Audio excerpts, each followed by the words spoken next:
আলেমরা আমরা জানি তারা মুসলমান, তারা শান্তিপ্রিয়, তারা ধর্মে কর্মে বিশ্বাস করে। তাদের হাতে কি ছিল আমরা জানি। তাদের হাতে ছিল জানামাজ, তাদের হাতে ছিল তাসবিহ, তাদের হাতে ছিল কোরআন শরীফ, ঠিক কিনা? এই আলেমদেরকে তারা বলেছিল তাদের নেতা আল্লামা শফি সাহেব না আসা পর্যন্ত তারা সেখানে অবস্থান করবেন, এবং তিনি এসে বক্তব্য দিলে তেনার নির্দেশ শুনে তিনারা যার যার জায়গায় ফিরে যাবেন। ঠিক বলছি আমি? কিন্তু আপনারা কি দেখেছেন?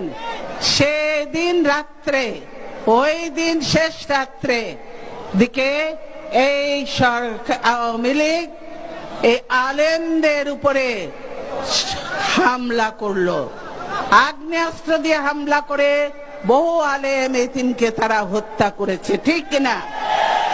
বহু আলেম এতিমকে হত্যা করেছে, আলেম এতিমকে তারা হত্যা করেছে। তারা কোরআন শরীফ পুড়িয়েছে, কোরআন শরীফ পুড়িয়েছে, আর বলে এরা পুড়িয়েছে। কোন আলেমরা কখনো কোরআন শরীফ পড়াবে? এটা কোনোদিন হতে পারে না। আমি বলবো যারা সত্যিকারের মুসলমান, ইসলামে বিশ্বাস করে, তারা কোনোদিন কোনো খারাপ কাজ, অন্যায় কাজ করতে পারে না, কারণ তারা আল্লাহকে ভয় পায়।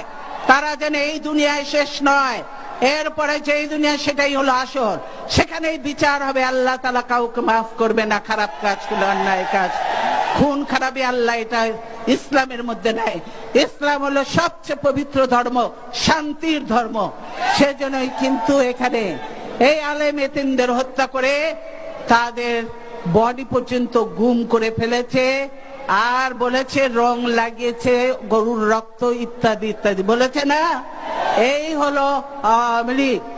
তাহলে কি এই সরকারকে খুনি সরকার বলা যায় না?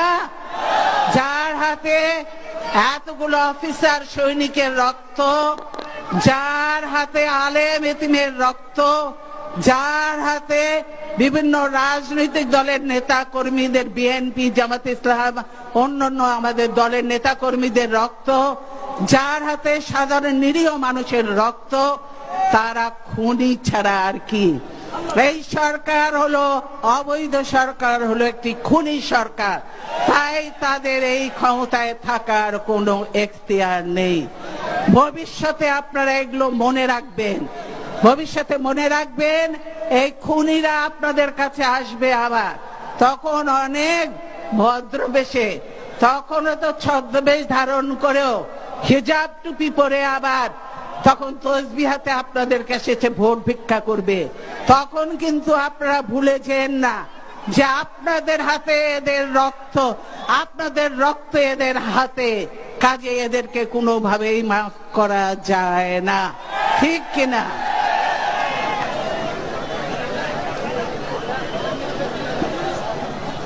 আমি শুধু বলবো এই আলেম বা মুসলমান নয়, এই সরকারের হাতে কোনো ধর্মের মানুষই নিরাপদ নয়।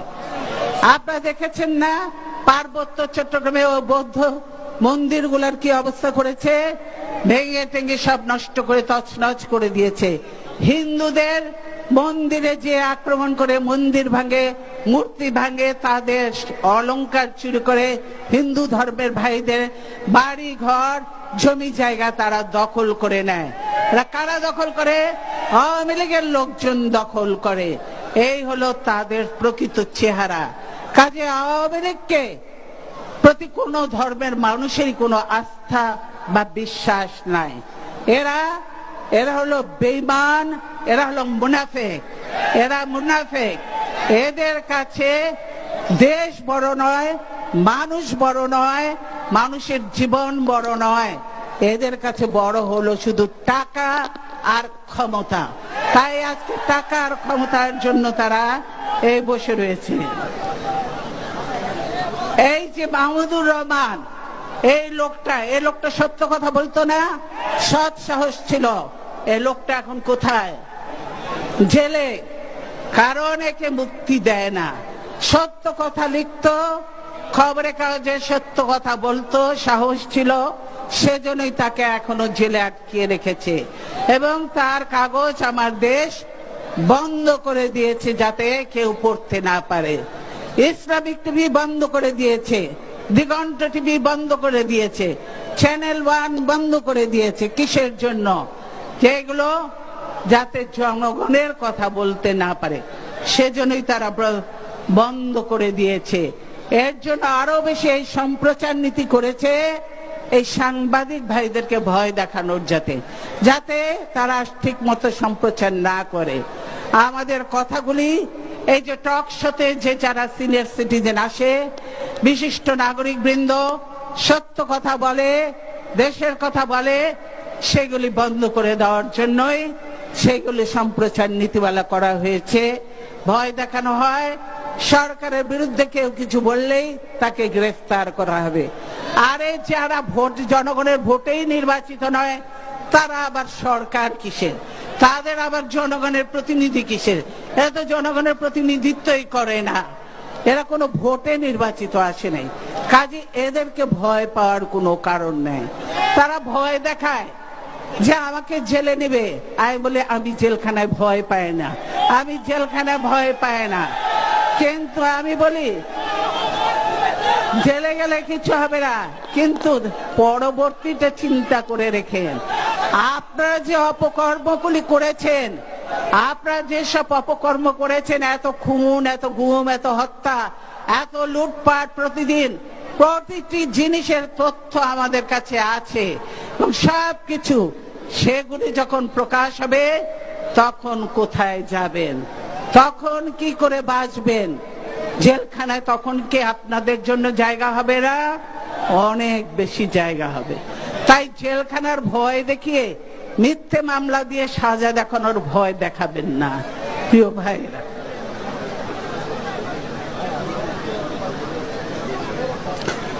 প্রিয় ভাইরা, জামাত ইসলামকে বলে, জামাত ইসলাম বিএনপির সঙ্গে আছে, তাই জামাত ইসলাম, এখন তাদেরকে নানা রকম ভাবে অপবাদ দেওয়া হয়।